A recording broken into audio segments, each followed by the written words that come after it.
Stone for the Liberal Democrats, Hannah Bardell for the SNP, Jake Killen for Labour, and Stephen Kerr for the Conservatives, and our old friend Steve in the background there, who's making his presence felt.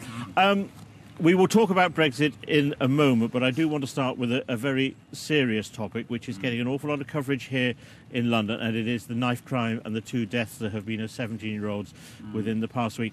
Stephen Kerr, the UK government's critics say the rise in knife crime is a direct result of falling police numbers and austerity. Yeah, I mean, that was the line of argument that Jeremy Corbyn took today with the Prime Minister. What I thought was really good was that the Prime Minister acknowledged that there are lessons to be learned south of the border from what has been done in Scotland, and proper credit needs to be given to policymakers and Police Scotland. And I think it would be advisable for the Home Office to take a closer look at what's happening in Scotland in terms of approaching this issue as a health-related issue rather than a simple matter of law and order. Jake, it doesn't really matter if it's Stirling, Stranraer or Southampton where these things happen. In a United Kingdom, we should want to be able to learn from each other, shouldn't we, on this? I think that's absolutely right. And since 2016 to 2018, I think there's been a 77% increase in homicides by under 18s with knives and sharp objects. So there's a real crisis here in England. And as Stephen said, we could learn lessons from Scotland in this with the Violence Reduction Unit. It's got to be right across all the public services, NHS, education, policing. But I don't think we can get away from the fact that there's been 21,000 police officers taken off the streets here since 2010, and that has to be having an impact, as well as austerity on public services. Hannah Bardell, do you think there is a direct correlation between police numbers and the rise in knife crime? I think there's certainly a very close link, and what I would say is that I'm sure I speak for all of us to say that our hearts go out to those families and family members who have lost loved ones. We cannot begin to imagine what they are going through. And in Scotland, we have done our best to fend off, cuts and reductions in budgets from Westminster. That has been a challenge, and it was great to see the Prime Minister recognising the good work done in Scotland. Knife crime has dropped by 64% from 2007 to 2017, and that's really down to the SNP government and working across party to make sure that a holistic approach is taken. And we will do our best always to protect police officers, to the revenues, to the police forces.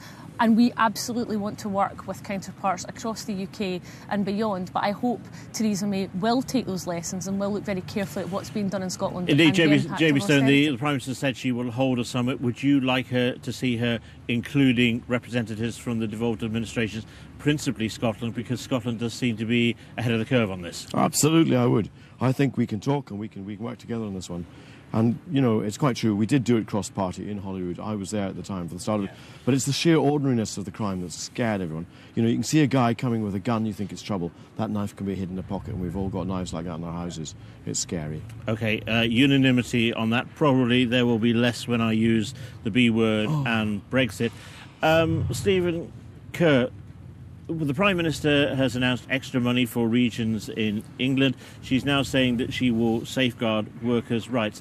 Is this, to put it cynically, not trying to a direct bribe to Labour MPs to try and get them to get her deal through? Well, members of Parliament across the House of Commons have questions about the shape of policy, public policy in general, going forward after we leave the European Union. And understandably, the Prime Minister, since the offer of talks across parties, has met lots of different MPs from different parties. And she perhaps is bringing forward things that she would have liked to have held off on until we had finalised the arrangements to leave the European Union. But it's important that people get a taster as to what public policy is going to look like. I mean, I think there are questions about the Stronger Towns Fund, for example, that I asked myself in the House of Commons, and there are lots of loose ends, and there's lots more detail that I think needs to come forth. Jed Killen, does this go anywhere near enough for you? Absolutely not. And I think any colleagues of mine who are tempted to accept some sort of offer from the Prime Minister should really think very carefully about that. It doesn't undo years of austerity, and we can't take this Prime Minister at her word. She's done U-turn after U-turn, and any commitment that she makes could just simply be torn up by the next Prime Minister. Let's face it, she's not going to be there much long after the Brexit deal is agreed, if it's ever agreed. So the damage that leaving the European Union will do to our communities is far greater than anything the Prime Minister could bring forward. Hannah Bardell, your party described the extra money for local authorities in England as a Brexit bung. Do you feel that because Scotland voted the way it did and because of the representation of Scotland by the large number of MPs in your party that basically she has discounted you, so she doesn't need to try and win you over? I think the reality is that we've got 23 days to go until Brexit, and for the Prime Minister to be waiting till the very last minute to be doing dodgy deals on workers' rights, EU citizens' rights, is frankly utterly shameful. And, you know, we have a mandate in Scotland. In fact, we have 3 mandates in Scotland. You can pick any one of them. The Scottish election in 2016, the parliamentary vote in 2017, or the 2017 general election when the SNP won a majority of seats, to have independence and to have that independence referendum. And I've heard today in the Chamber the Prime Minister deny that. She cannot deny the truth. She cannot deny Scotland the right to a democratic vote. And running down the clock in such a disastrous way that's going to damage business, economy, human rights, workers' rights, and then pulling out dodgy deals at the last minute is really pretty cynical and pretty horrendous. Crystal ball gazing time now. I'll start with you, Jamie. Do you think she will get her deal through next week? And if not, what follows from there? Well, put it this way. She's not answering the question she needs to answer, because I've been pushing as to what will replace the European Structural Fund money, the cash that paid for roads and harbours. She's referred to me to, you know, the Shared Prosperity Fund. Every time I ask her, well, what is it? How much is it? There's no answer. And I need to know that, because my constituents depend on these structural funding, you know, to safeguard our infrastructure. Do you think she'll get a deal through next week? I'd hame a doots, to use a good Scottish expression. Stephen Kerr, same question to you.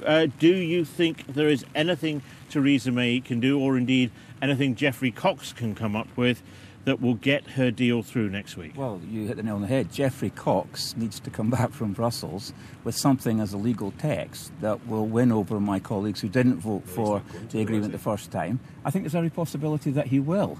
And because I think there is a mood growing in the House of Commons that, you know, we need to turn the page on this. The fact is that the SNP position on this is very clear. They will veto any agreement to leave the European Union, but there's nothing wrong with the Prime Minister's agreement. It guarantees citizens' rights, it introduces a transition period, which we all agree we need. It takes care of a lot of legal aspects of leaving the European Union. I'm quite bemused at times to understand why opposition parties won't support this agreement. It is the withdrawal agreement. It takes us into the next room. Well, the United Kingdom voted as a whole for that. Now, I respect the fact that you want to break up the United Kingdom, but it was a United Kingdom referendum. Jekyll, is there anything that Geoffrey Cox or Theresa May can come up with in the next few days that will bring your party on side?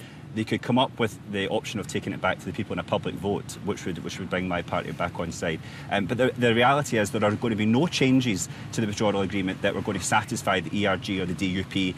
We're going to be looking at no deal being voted down by Parliament and Article 50 being extended. The question is, what's the purpose of that extension? Is it to go back to the people and ask the question, or is it for a general election? We can't just keep kicking the can down the road. Hannah Bardell, how do you think next week is going to play out? I think it's probably going to be just as disastrous as the last few months have been, and the Prime Minister really needs to look at the current situation and the lack of support in Parliament and the mess that she's got herself into. To be fair, created by her predecessor, and it seems to be a trend within the Conservatives: make a mess, move on. She needs to take the vote to the people. We have been consistent in that, and we will continue to seek cross-party support. There is cross-party support for a people's vote, and given the mess she's got herself into with the DUP propping up her government and waiting till the very last minute, running down the clock and not being willing to listen and properly engage.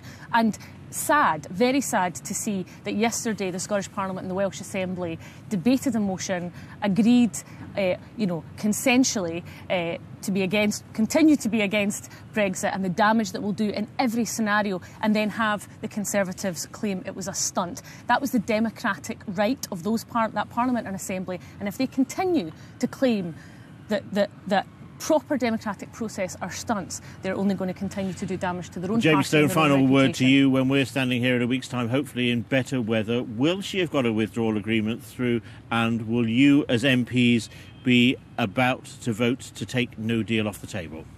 Well, we want no deal off the table, most emphatically. But until she tells me how she's going to pay for structural funding in my constituency, what's she going to do to support the sheep farmers and the crofters who depend on European support? I'm not playing ball until we get some straight answers on that one. I don't think we're going to either. I hope she does better than I am at holding this umbrella in this storm.